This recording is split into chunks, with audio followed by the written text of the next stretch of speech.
Roni Ardiansyah akan menjadi guru biasa di SMP Negeri 13 Prabu Mulih setelah dirinya dicopot dari jabatan sebagai Kepala Sekolah Menengah Pertama Negeri 1 Prabu Mulih.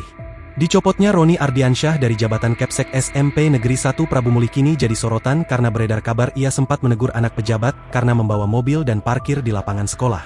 Namun kabar itu dibantah tegas oleh Kepala Dinas Pendidikan dan Kebudayaan Prabu Mulih, A. Darmadi. Darmadi juga mengungkap kepastian bahwa Roni Ardiansyah akan menjadi guru di SMP Negeri 13 Prabu Mulih dan mengajar sesuai bidangnya. Akan dimutasi ke SMP Negeri 13, sesuai permintaan beliau dan akan jadi guru biasa namun masih menunggu SK terbit. Tutur A. Darmadi saat dikonfirmasi, Selasa, 16 September 2025. A. Darmadi menegaskan, Roni Ardiansyah dicopot dari jabatan Kepala SMP Negeri 1 bukan karena masalah sepele menegur anak pejabat yang membawa mobil untuk parkir di lapangan sekolah namun karena berbagai hal.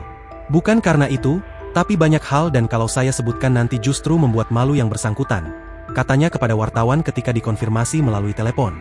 Darmadi mengaku yang menjadi penyebab pencopotan salah satunya terkait kejadian chat tidak terpuji salah satu guru olahraga ke siswi sekolah SMP Negeri 1 Prabu Mulih beberapa waktu lalu. Banyak sebetulnya tapi salah satunya terkait yang viral chat mesum guru di bawah kepala sekolah itu di SMP Negeri 1 Prabu Mulih beberapa waktu lalu. Kalau kita ungkap semua khawatir membuat malu beliau, katanya. Terkait siapa yang akan menggantikan Roni, Darmadi mengaku akan menggantinya yakni Kusno sebagai pelaksana tugas. Kusno penggantinya sebagai pelaksana tugas, Kusno merupakan guru di sekolah itu, tuturnya. Download Tribun X sekarang. Menghadirkan lokal menjadi Indonesia.